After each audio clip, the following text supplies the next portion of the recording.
கிறிஸ்துவுக்குள் அன்பானவர்களே, இந்த நாளிலும் தியானிக்கிற வார்த்தை, ஏன் நாம் நன்மைகளை இழந்து சிறுமைப்படுத்தப்படுகிறோம் என்பதாக. நியாயாதிபதிகளின் புஸ்தகம் 6வது அதிகாரத்திலே பார்க்கும் பொழுது அங்கே முதல் வசனத்திலே சொல்லப்பட்டிருக்கிறது, இஸ்ரவேல் ஜனங்கள் அவங்க கர்த்தரின் பார்வைக்கு பொல்லாததை செய்தார்கள். அதனால் ஆண்டவர் என்ன பண்ணுறாருன்னா, மீதியானின் கையில் அவங்கள ஒப்பு கொடுத்துட்றாங்க. ஒப்பு கொடுத்தா அவங்க என்ன பண்ணுறாங்க, மீதியானர்கள் அது 3வது வசனம் 4, 5 பார்க்கும் பொழுது அவங்க அவங்களுக்கு விரோதமாக எழும்பி அவர்களுடைய எல்லா நன்மைகள், ஆகாரம், ஆடு மாடு இவைகள் எல்லாவற்றையும், நிலத்தின் விளைச்சல்கள் எல்லாவற்றையும் கெடுத்து அவர்கள் கொள்ளையிட்டு கொண்டு போகிறதையும் நாம் பார்க்க முடிகிறது. 6வது வசனம் சொல்கிறது, நியாயாதிபதிகள் 6:6, இப்படி மீதியானராலே இஸ்ரவேல் மிகவும் சிறுமைப்பட்டார்கள் என்று வேதம் இங்கே சொல்லப்பட்டிருக்கிறது பார்க்குறோம். அப்போ ஏன் இஸ்ரவேல் ஜனங்கள் ஆண்டோடைய ஜனங்கள், அப்போ இன்றைக்கி கிறிஸ்தவர்களுக்கும் நாம் ஆண்டோடைய ஜனங்கள், நமக்குள்ளே அநேக கேள்விகள் இருக்கலாம்.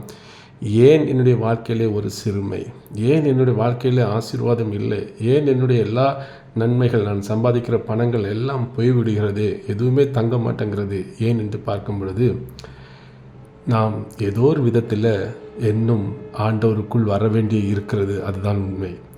ஏதோ ஒரு விதத்தில் கர்த்தரின் பார்வைக்கு பொல்லாத ஒரு காரியம் நம்முடைய வாழ்க்கையிலே இன்னும் இருந்து கொண்டு இருக்கிறது. அதுதான் நாம் இன்றைக்கி சிந்திக்கப் போகிறோம்.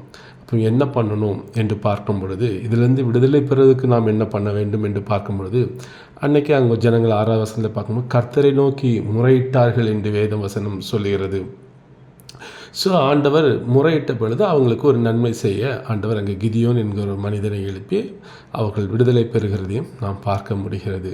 ஸோ இன்றைக்கி நம்முடைய வாழ்க்கையிலே நம்முடைய ஜெபம், ஆண்டவரே இந்த மீதியானின் ஆவிகள், இந்த அமலேக்கியரின் ஆவிகள், இவங்க எல்லாம் நம்மை கொள்ளையிடுகிற ஒரு பொல்லாத ஆவிகளாக இன்றைக்கும் இருந்து கொண்டிருக்கிறது. அன்றைக்கு அது லிட்டரலாக சொல்லப்பட்டிருக்கிற, மீதியான்கள் இருந்த ஒரு குறிப்பிட்ட ஜனங்கள் இஸ்ரவேல் ஜனங்களை கொள்ளையிட்டார்கள். இன்றைக்கும் அப்படிப்பட்ட ஆவிகள், அந்த ஸ்பிரிட் உள்ள மனிதர்கள் அல்ல அந்த பிசாசு, அவர்கள் நம்மை கொள்ளையிடுகிறவர்களாக இருந்து கொண்டிருக்கிறார்கள். அவர்களிடமிருந்து ஒரு விடுதலை வேணும்.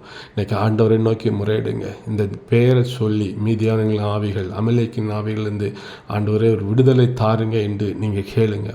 சிறுமைப்பட்ட ஒவ்வொருவரும் இன்றைக்கி ஆண்டவரை நோக்கி நீங்கள் பார்க்கும் பொழுது நீங்கள் சொல்லுகிறேன், நிச்சயமாக ஆண்டவர் அந்த சத்தத்தை கேட்டு உங்கள் வாழ்க்கையில் ஒரு நன்மை, ஒரு விடுதலை கொடுப்பார். எப்படி அன்றைக்கி இஸ்ரவேல் ஜனங்கள் ஒரு விடுதலை பெற்றார்களோ, ஆண்டவர் கிதியோன் மூலம் அங்கே ஒரு நன்மை செய்தாரோ, அதே போல் இன்றைக்கி ஒவ்வொரு வாழ்க்கையிலும் ஆண்டவர் செய்ய ஆயத்தமாக இருக்கிறார்.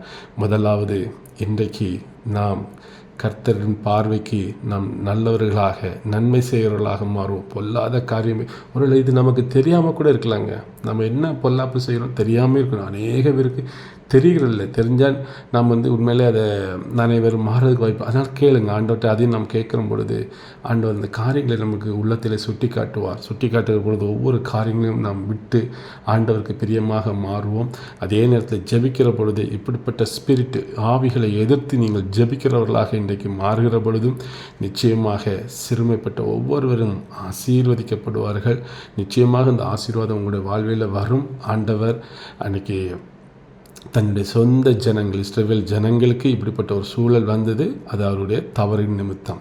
இன்றைக்கி நாமும் நல்லவங்களும் ஒன்றும் கிடையாது. ஏதோ ஒரு தவறு இருக்கலாம். ஆண்டவர்கிட்ட கேட்டு அதை உணர்ந்து இந்த ஆவிகளை எதிர்த்து ஜெபம் பண்ணி, கிதியோன் போராடினது போல், ஒரு மனுஷனை முறியடிக்கிறது போல் அந்த மொத்த டீமை முறியடிப்பாயின்னு ஆண்டவர் சொன்னார். அதே போல் இன்றைக்கி ஆண்டோடைய வல்லமையான ஜெபத்தினாலே உங்களுக்கு விரோதமாக எழும்புகிற எல்லாம் இப்படிப்பட்ட ஆவிகள் எல்லாம் மாறி இன்றைக்கி ஆண்டவர் ஒரு பெரிய வெற்றியை உங்களுக்கு தரப்போகிறார்.